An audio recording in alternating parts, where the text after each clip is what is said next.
2010, during a live show, an orca attacked its trainer. The orca was named Tilikum. In front of a packed audience, he grabbed her, pulled her into the water, and refused to let go. Trainers rushed in, alarms went off, but nothing stopped it. Within minutes, the trainer was dead. It was not the first attack, and it would not be the last. Over the years, captive orcas injured and killed multiple trainers. People were dragged underwater, held down, and overpowered by an animal weighing several tons. Every incident shocked the public, and every time the same question returned. Why do orcas attack humans?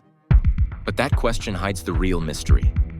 The real question is why orcas attack humans in captivity, but never in the wild. Because the moment you step outside concrete tanks and glass walls, the pattern completely changes. Wild orcas regularly come close to humans.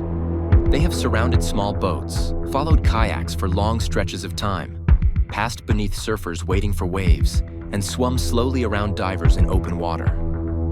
There are documented cases where entire pods formed loose circles around humans, moving calmly, communicating with each other, clearly aware of the person in the center. In those moments, humans are slow, exposed, and completely defenseless. And still, the encounters end peacefully. There are thousands of recorded interactions like this, and likely many more that were never filmed. Yet there is not a single confirmed case of a wild orca killing a human. That alone should already feel strange, and keep that thought in mind because it matters later. Orcas are apex predators, but more importantly, they are thinkers.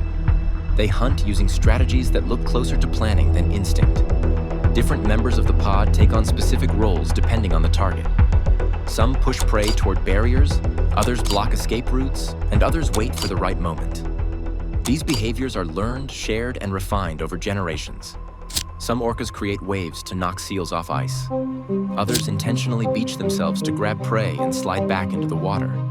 Some hunt great white sharks by flipping them upside down until they stop resisting, then removing only the liver and leaving the rest behind. This is an animal that understands efficiency. And that understanding is part of the same reason humans are treated differently, even if it is not obvious yet. Because of that efficiency, everything in the ocean reacts when orcas arrive.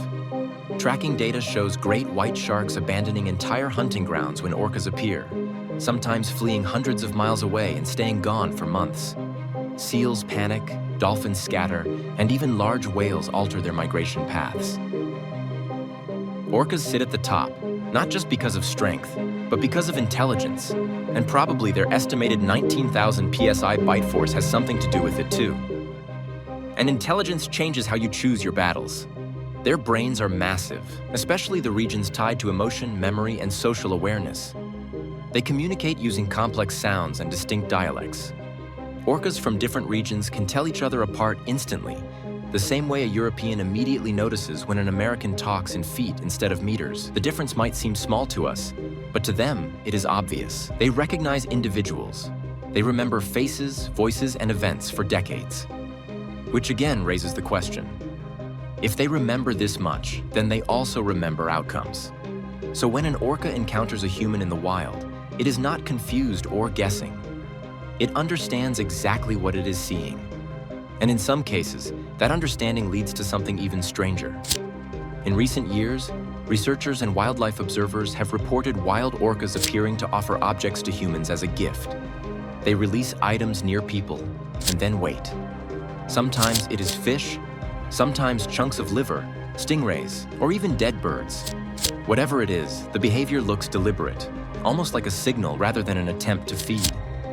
In several of these encounters, the orcas stayed close after releasing the object, watching the human response. They did not rush away or continue hunting, almost as if the reaction itself mattered more than the object. How a human reacts in moments like that may be part of the same reason orcas interact with us in other ways, without ever turning violent. That detail is important. Remember it. Because predators do not usually stop to observe reactions unless they are learning something. This behavior has been reported in different parts of the world and involves different pods, which makes it harder to dismiss as coincidence. Orcas do not casually give up valuable food in the wild. Every hunt costs energy, and every mistake matters. So why do it?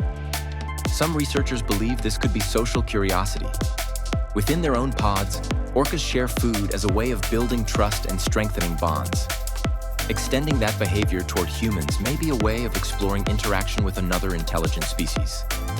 Others believe it is something more calculated, a form of testing. And testing fits perfectly with everything else we have seen so far. Orcas constantly study their environment. They watch reactions, patterns, and outcomes. Offering an object and observing what a human does next may be a way of gathering information. It is not about kindness or affection. It feels more like curiosity mixed with evaluation. Almost like asking a question without words. What kind of creature is this? Orcas have watched ships cross their territory for generations. They hear engines long before humans ever notice them. They have seen nets stretch across migration routes, explosions tear through the water, and harpoons erase entire family lines. They have watched pods disappear, mothers gone, calves gone, elders gone. Orcas are extremely good at recognizing patterns, and over time, one pattern becomes impossible to ignore. When humans are harmed, humans respond, not emotionally, but systematically. With tracking, technology, weapons, and cages. Killing a seal changes nothing in an orca's world. Killing a human would change everything. That knowledge shapes behavior. This is where captivity breaks the equation. In tanks, orcas lose context. They lose family. They lose space. An animal evolved to travel dozens of miles a day is reduced to endless circles. Social bonds collapse. Awareness without freedom turns into pressure. That is when attacks happen. Not because orcas are violent by nature, but because intelligence trapped in confinement eventually pushes back. Tilikum was linked to 3 human deaths, but he was also taken from his family as a calf and spent decades isolated. His behavior did not change overnight. It deteriorated slowly. In the wild, that pressure does not exist. Instead, orcas make calculated decisions. There is evidence that orcas actively avoid harming humans even when humans provoke them. Boats have struck pods, propellers have injured calves, and still orcas almost never retaliate against people in the water. When interactions do happen, they often look like observation rather than aggression. And by now, that should sound familiar. Orcas are not impulsive. They evaluate, they learn, and they share information. That intelligence spreads through the pod, and once a rule is learned, it stays learned. Humans are not food. Humans bring consequences. So why don't orcas attack humans? Here is the answer.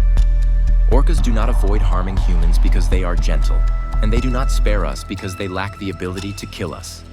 They spare us because they understand consequences, and they know we have the capacity to retaliate with everything we have.